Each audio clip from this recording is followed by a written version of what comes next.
Bonjour à tous, je m'appelle Gilles et je suis membre du Rotary Club Toulouse-Terre d'Envol. Je m'adresse à vous aujourd'hui, c'est dans le cadre d'un interview professionnel de nos membres bénévoles. Et pour la première, on va écouter Simon. Il est membre de notre association depuis 6 ans déjà. Écoutons-le. Bonjour à tous, bienvenue chez Origami.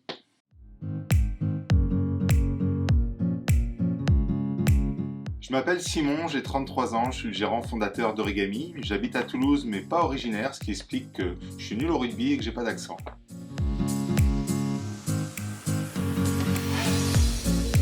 Ça c'est la question un petit peu bateau, j'adore le sport, j'adore voyager, je suis fan de l'univers japonais, donc tout ce qui touche au manga, au samouraï, et je suis fan également de la mythologie grecque.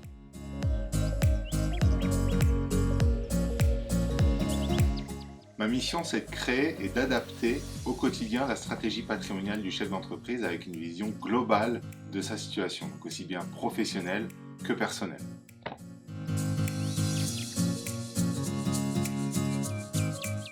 Notre métier, il regroupe 3 métiers en un. Le premier, c'est l'ingénierie patrimoniale. Là, c'est purement du conseil et on va répondre à des questions de la part de nos clients via une analyse économique, juridique et fiscale de manière totalement indépendante. L'objectif de cette analyse, c'est de déceler les points d'attention et d'anticiper les futures problématiques de nos clients. Le deuxième métier, c'est celui de conseiller en investissement. Là, on agit de manière indépendante et on va tester et sélectionner pour nos clients les meilleurs investissements du marché aujourd'hui. Le troisième métier, c'est la gestion de fortune. Certains de nos clients font appel à nos services pour suivre leurs actifs financiers et immobiliers afin d'optimiser la rentabilité ou de plus en plus avoir plus de sens sur leurs investissements.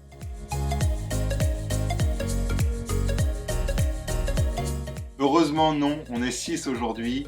J'ai la chance d'avoir avec moi Laetitia et Emmanuel qui sont conseillers en gestion de patrimoine également, Nermine qui s'occupe de l'administratif et du financier, et Ariane et Morgane qui s'occupent de la communication, et moi qui essaye d'organiser le travail de tout ce beau monde.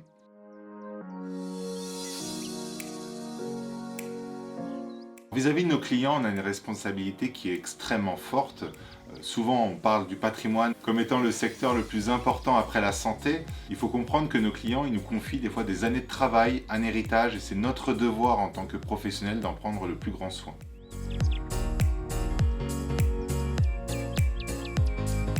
Alors déjà, une journée type, il n'y en a pas, mais on va avoir des choses que l'on retrouve régulièrement. La lecture des textes législatifs, il faut être au courant de manière régulière. On va avoir de la gestion de projet, des réunions avec l'équipe. On va avoir le suivi des clients au quotidien, la rencontre des partenaires, malheureusement un peu d'administratif sur la gestion de l'entreprise. On s'occupe aussi de quelques associations, donc il faut leur accorder le temps qu'elles méritent. Et depuis peu, quelques vidéos, notamment des formations sur la gestion de patrimoine sur notre chaîne YouTube, les tutos patrimoine. Oui, je viens de faire de la pub et j'en profite.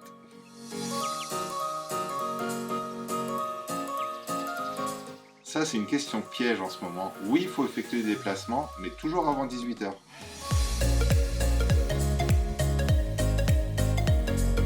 On va se différencier de par notre approche métier. Aujourd'hui, au sein d'Origami, un conseiller n'a pas plus de 30 clients au maximum, parce qu'on va investir énormément de temps pour nos clients. On se différencie également sur le lien que l'on va avoir entre nos valeurs personnelles et nos actions professionnelles. Et ça, bien avant le Covid, on a voulu mettre en place des actions fortes. On reverse 10% de nos bénéfices à des associations qui sont choisies par nos clients tous les ans. On passe 5% de notre temps de travail dans des associations également, ce qui représente 82 heures par an et par collaborateur. Et on présente des solutions qui sont majoritairement responsables, soit par le label ISR, Investissement Socialement Responsable, soit par une sélection vraiment poussée de nos partenaires avec une analyse poussée également de leur politique RSE. On va se différencier également sur l'innovation parce qu'on a créé et développé l'écosystème patrimonial. C'est un mélange entre le savoir-faire humain et les innovations technologiques afin de créer une veille 24 heures sur 24 et 7 jours sur 7 de la situation de nos clients. Cette veille nous permet d'anticiper les futurs changements et d'être toujours proactif pour améliorer la qualité de notre conseil.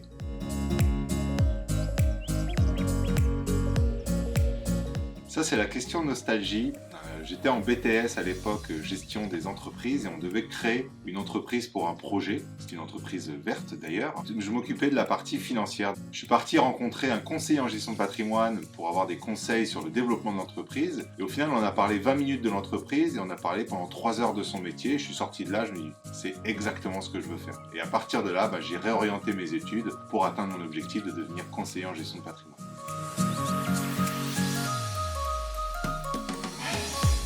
Le niveau d'études, c'est un bac+5. Très souvent, c'est un master 2 en gestion de patrimoine, pour ma part, doublé d'un master 2 en droit privé. Et le meilleur moyen d'arriver à réaliser notre métier aujourd'hui, c'est de faire ce cursus, si possible en alternance, pour développer l'expérience professionnelle.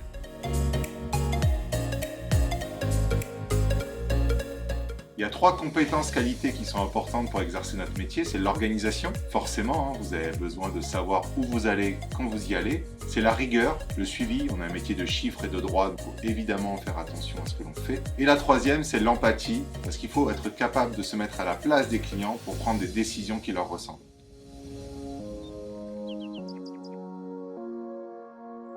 Ce que j'aime le plus, c'est d'avoir un impact positif sur la vie de nos clients et indirectement sur l'environnement. Le moment où il y a le plus de satisfaction, c'est quand un client te regarde et te dit « on aurait dû vous rencontrer avant, merci beaucoup ».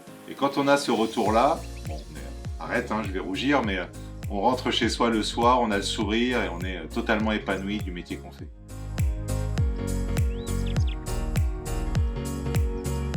Oui, comme tout le monde, évidemment. Alors, on s'est rapidement réorganisé. On n'est pas nombreux aujourd'hui dans l'équipe, donc pour le télétravail, c'était simple. Mais on est quand même des privilégiés parce que notre métier peut être fait sans accueil du public, donc on a pu travailler de chez nous.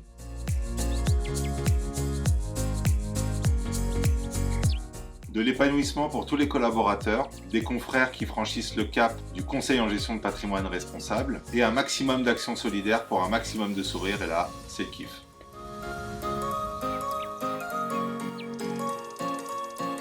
Pour vos futurs conseils, s'il vous plaît, sélectionnez des acteurs responsables. C'est extrêmement important de savoir avec qui vous allez travailler, encore plus lorsque c'est du domaine de la gestion de patrimoine. À côté de ça, partagez au maximum, souriez au maximum et bien évidemment, prenez soin de votre patrimoine.